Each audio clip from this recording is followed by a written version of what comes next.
நாகமண்டலின்னு பேரு. அஷ்டமகா நாகம்னு சொல்லுவாங்க.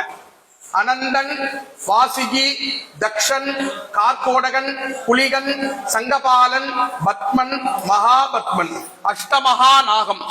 சித்தர்கள் இந்த ஸ்தலத்துல ராகு கேது தோஷ நிவர்த்தி, சாப பாப பிரதிபந்த நிவர்த்திக்காக எந்திர ஸ்தாபனம் இந்த இடத்துலதான் பண்ணிருக்காங்க. எந்திர ஸ்தாபனம் பண்ணி அது மேல நாகர் கட்டு போட்டிருக்காங்க.